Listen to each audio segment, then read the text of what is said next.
Welcome to the Point. Join us as we pull back the curtain on Rhode Island politics and the national issues impacting our communities every day. Anthony Delana sits down with Skyla LoBello, a detransitioned Rhode Island DCYF survivor, to discuss state care and the system he says failed him. This is Anthony Delana with To The Point. Today we have a very special guest on set. Would you like to introduce yourself? I'm Skyla LoBello. I've been a Rhode Islander my whole life. I grew up with my grandparents, and when I was 10, my grandfather passed away, and that's when a lot of things in my life changed, and eventually I ended up in the group homes. Well, not eventually, a very short time after.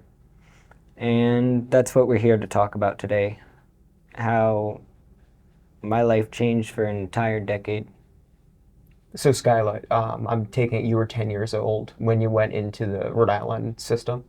I was 10, probably about 2010, probably towards 2011 I went into my first group home. Okay, and how old were you when they started putting you on medication? I was honestly on medication even before that. As part of the ADHD group of kids. Mm-hmm. And I don't even know how old I was when that started, probably 7 or 8. So I was already on medication, but once I got into the group homes, it became, every few months or so, they'd want to try something else. They'd say, this isn't working, or...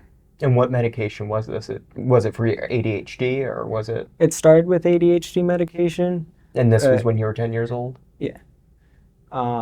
It went to antidepressants. I've been on antipsychotics. I've been on so many meds, I couldn't even tell you how many. And that's just honesty. I could have never kept track of what they were putting me on. That's probably scary in and of itself. 100%. But do you know when they started putting you on these trance medications? How old you were? About 16 or 17. I had about a year out of the system in 2014, mm-hmm. where I went back with my grandparents, and my grandmother she couldn't take care of me. So I went back into the group homes, and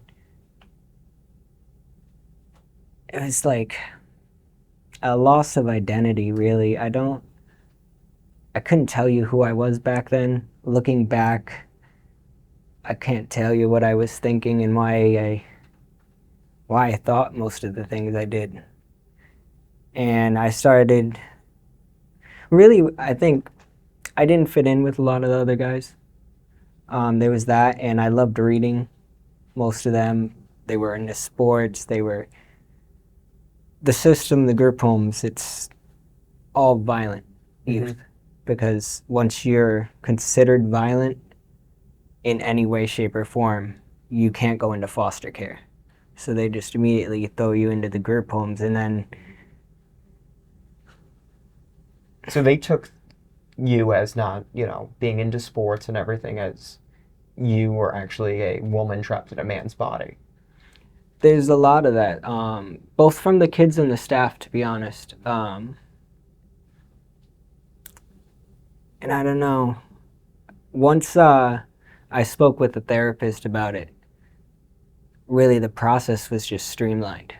I went from male group homes to, they had my name changed in court, my birth certificate had an F on it, and I can't tell you looking back how short amount of time it took. It must have been like 2016. I started talking about it, and by 2017, everything was changed. And the last few years I was in the system, I was in female group homes.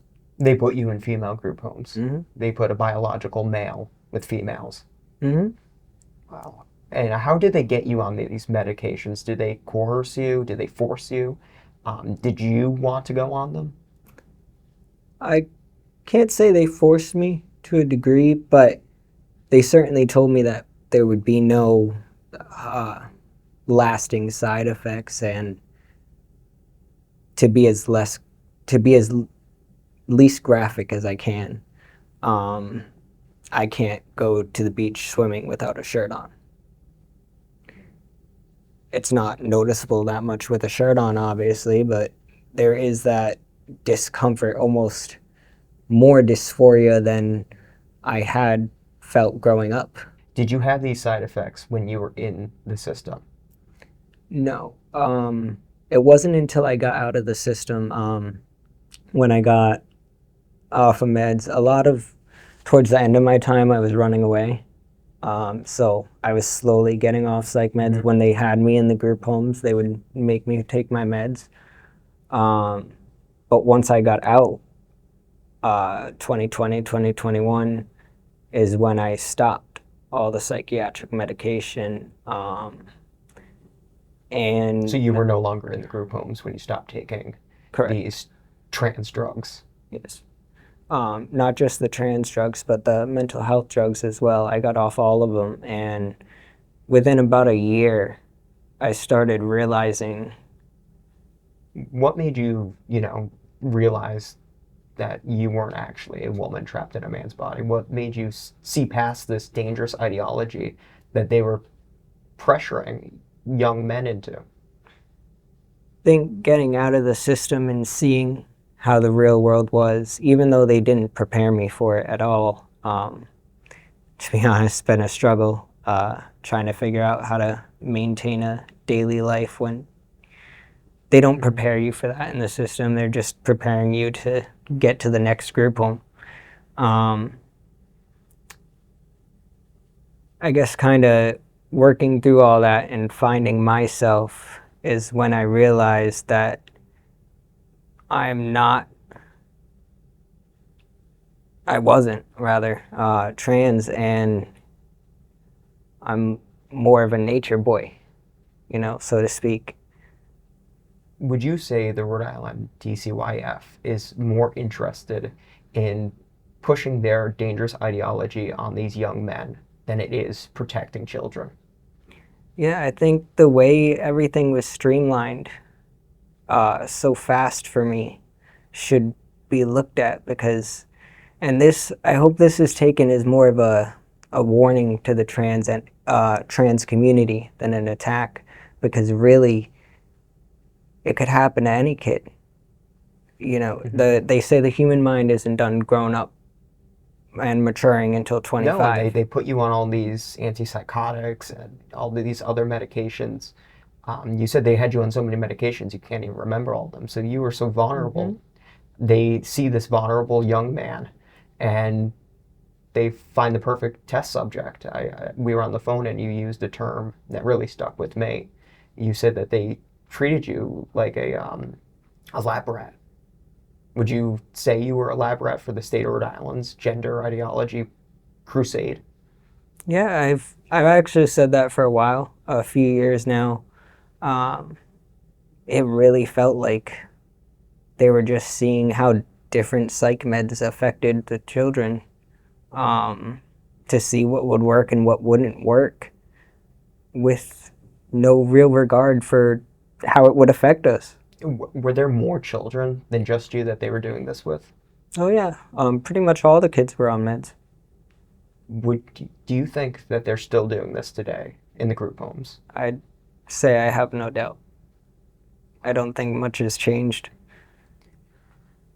Have you been able to hold any of these doctors, social workers, or the state of Rhode Island accountable for what they did to you? Actually, I did try to contact the actual pediatrician doctor that was in charge of prescribing the medication, probably about 1.5 years after I got out of the system. And Rhode Island Hospital told me that she had moved apartments or something. She was no longer there. All I know is it was a dead end. And that left me with no way really of knowing how I go about getting my name and my birth marker changed back. Yeah.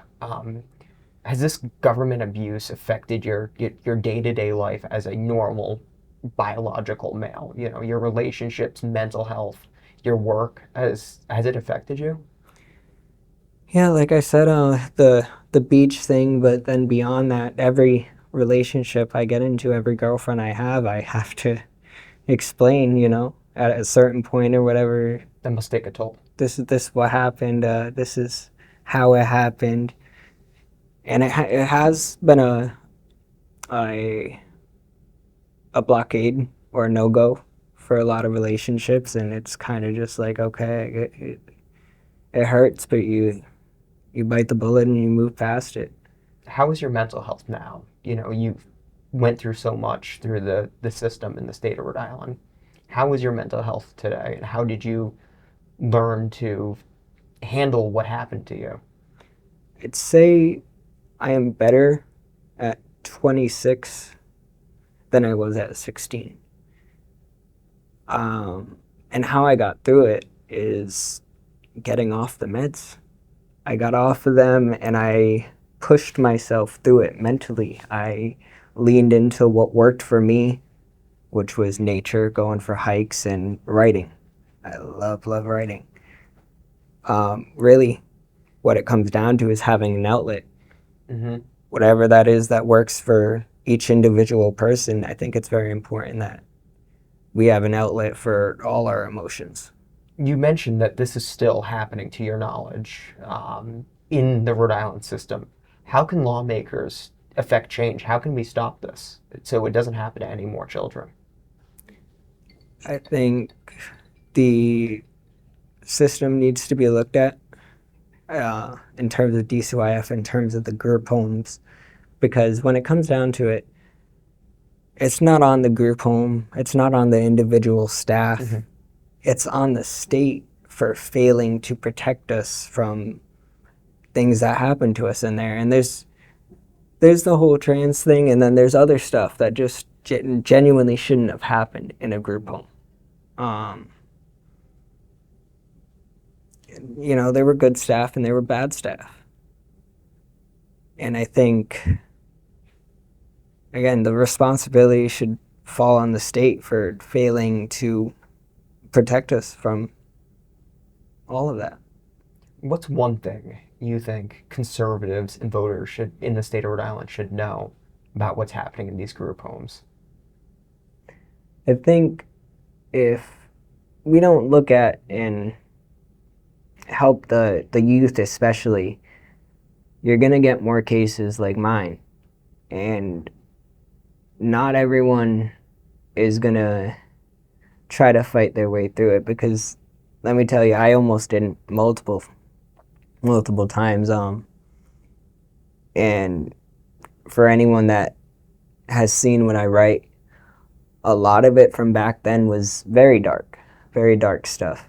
But again, like I said, it's an outlet thing.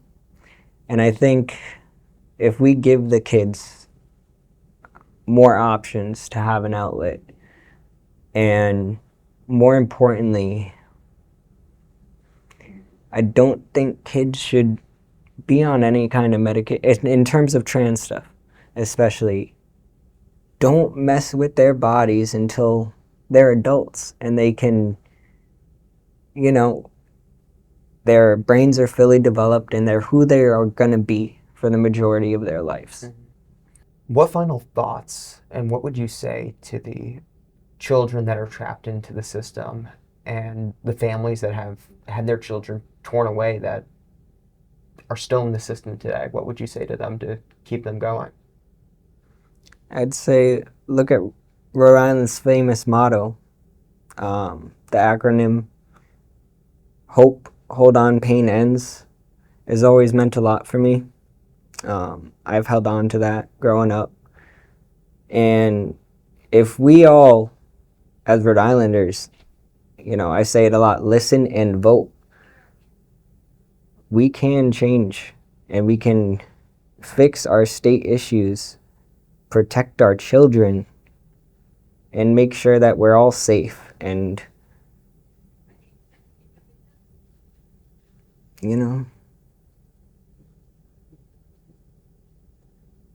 it's become a battle. Mm-hmm. And it shouldn't be. It should be about the children and making sure we are doing what's best for their interests, not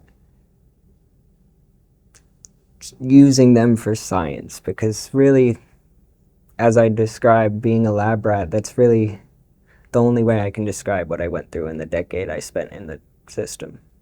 Well, I want to thank you for, speaking up and having your story be heard, because it's a really important story, especially in the state of Rhode Island. People need to know what's happening in the Rhode Island system, in these group homes, so we can hold them accountable. So again, thank you, and I apologize for everything you've been through. I could never imagine going through it myself. But thank you for coming on Thank you for today. having me. This has been To The Point. For more episodes and information, visit tothepointri.com. We'll see you next time.